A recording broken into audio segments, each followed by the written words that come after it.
In a season of unhappy allies of the UPA, I'm with the Jammu and Kashmir Chief Minister Omar Abdullah. Mr. Abdullah, to begin with, you had taken up the case of Liaqat Ali very strongly with the Home Minister Sushil Kumar Shinde, pushing for that NIA investigation into the case, which has now been accepted. Are you satisfied though with what the centre has done so far? Well, yeah. Given the completely divergent points of view of the Delhi police and the J&K police, we needed an objective organization to take a look at the facts and tell us what is actually the truth behind the whole matter. I still believe, as J&K police has said, that this was actually a fellow coming across as part of our rehabilitation policy. Delhi police has a completely different point of view. So let the NIA establish the truth, and then at the same time, parallel to this, Government of India has already started talking to us about measures that can be put into place to avoid confusion like this in future. So hopefully those steps will work as well. You say that, even so, Liaqat Ali is in jail today, and though the Delhi police denies it, if you go by the Jammu and Kashmir police's version, here is a man who came because you had lured them in, almost saying that this is our surrendered militant policy. Here is a man who came in thinking he would be safe and then was arrested. Isn't this in a sense a failure of your policy, since it was your call to surrender militants? Well, yes. I mean, if you put it that way, clearly the policy hasn't worked in this instance.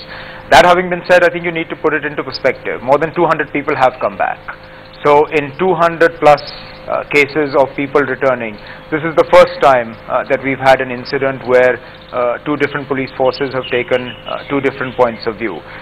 It shouldn't have happened, but I guess it was inevitable, given that the actual policy calls for them to come from the line of control. It calls for them to come either via the Poonch-Ravla-Kot road or by the Uri road, Chakandabad crossing. So, given that they are coming via the Nepal route, I think it was but inevitable that we would hit this sort of a problem. Now that we have, and we are aware of it, I think corrective measures will be put into place. This is an evolving policy. It's an evolving policy both with regard to how we bring them back, and having brought them back, what do we do with them? There's been a lot in the media about their actual rehabilitation. Now, I think that also needs to be kept in perspective and needs to be sorted out. I asked because it seemed not had the protest over the Afzal Guru hanging ended, then this issue of Liaqat Ali came up. We saw very, very loud scenes in the Jammu and Kashmir assembly as well. It would seem that the Jammu and Kashmir government and the centre are at cross purposes, that you are constantly in a battle over whose version should be taken. No, I don't think so. I think in this case it's Delhi police and the J&K police that have given divergent points of view. Government of India hasn't taken a position on this, which is exactly the right thing to do. Given that they're not sure whose point of view is the correct one, they've done the absolute right thing, which is to hand it over to the NIA and let the facts speak for themselves. So we're not at cross purposes with the centre on this. There are other issues on which we have an ongoing discussion with the centre, whether it's the Armed Forces Special Powers Act, whether it's the entire hanging of Afzal Guru and the aftermath of that. But this rehabilitation policy is not a matter of disagreement between the state and the centre. Okay, then let's discuss the Afzal Guru issue. It's more than a month. You had yourself said in an interview to CNN-IBN you would push with the centre for Afzal Guru's body to be returned. There seems to be no movement on that. The Home Minister said very clearly in Parliament the body will not be returned. Do you feel let down by the centre? I think it's unfortunate. Having hanged him the way we did, having denied his family a final meeting with him, having actually compounded things by very soon after his execution sending warrants for the 4 gang members of the Veerappan gang, only to find that their execution was stayed by the Supreme Court. Now, people in Kashmir rightly asked that if they could get a stay on their execution after the President had denied their mercy petition, why was Afzal Guru denied the right to that last judicial recourse? So, yes, I mean, there are areas on which the centre and the state find themselves in disagreement. How to treat the body of Afzal Guru is another one. I understand that the jail manual says that he has to be buried where he's executed, but I think there are times when then, I mean, these are laws, they're rules, they are subject to interpretation, they're subject to change. I don't think there's a harm if we take a more humanitarian viewpoint on this. Given that we actually denied his family the last chance to say farewell to him, the least we can do is give them the body back so that they can bury him as per their wishes.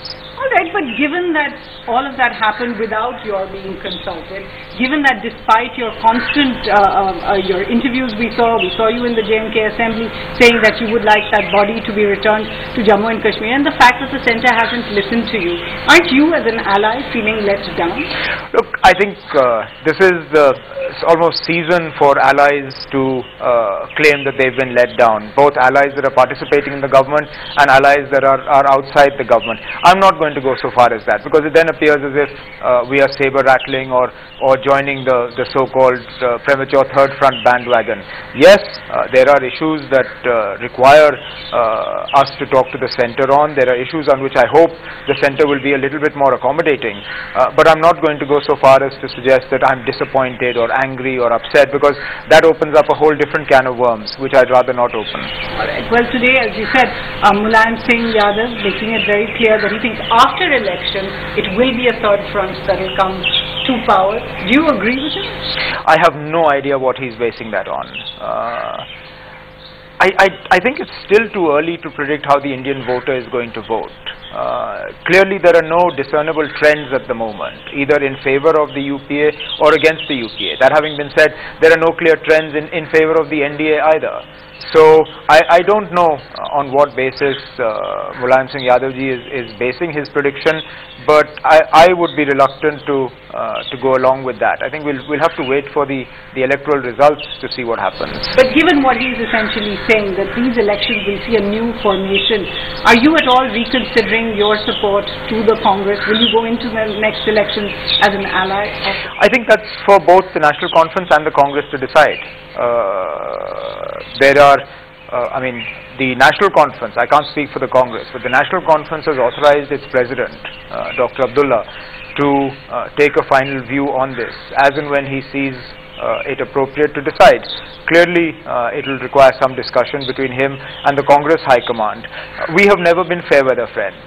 More often than not, if you look at the National Conference's history, we have been the victims of political machinations and sort of, as you would say, dokha in Hindi.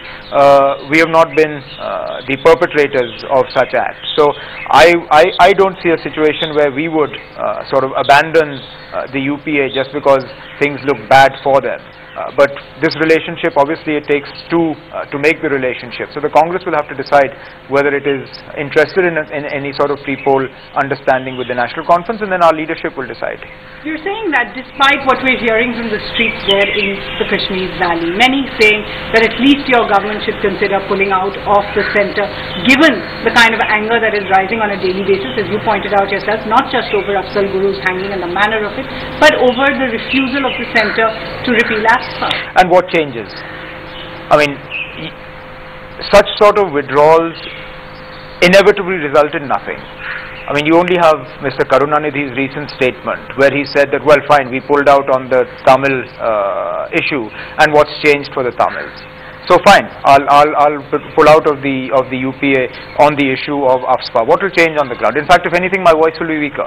At least today, as Chief Minister, I stand some chance of making some headway on these issues. Tomorrow when I pull out of the UPA, I'm no longer Chief Minister. I'm but one voice amongst many talking on issues from Kashmir. How am I any closer to getting anything done?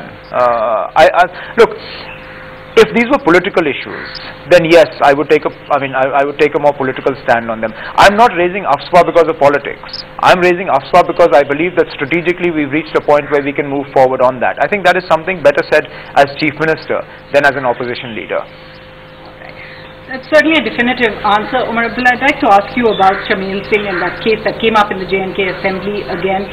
The government saying they have taken it up with the Pakistani government, but even so, 3 months after his death, there seems to be no clarity on just how he died and on allegations of torture against him. Are you satisfied with what? Well, no, obviously we'd like Government of India to take it up more firmly with Pakistan. I think it doesn't help our case that there is an interim government in Pakistan trying to organize an election there. It would have been better had there been been a full-fledged government in place that we could have dealt with. That having been said, we have asked the Ministry of External Affairs to take it up through the High Commission in Islamabad, and we hope that we'll get some answers, because clearly there are unanswered questions that require answer. Omar Abdullah, thanks so much for joining us in New Delhi. I'm Liaqat Ali.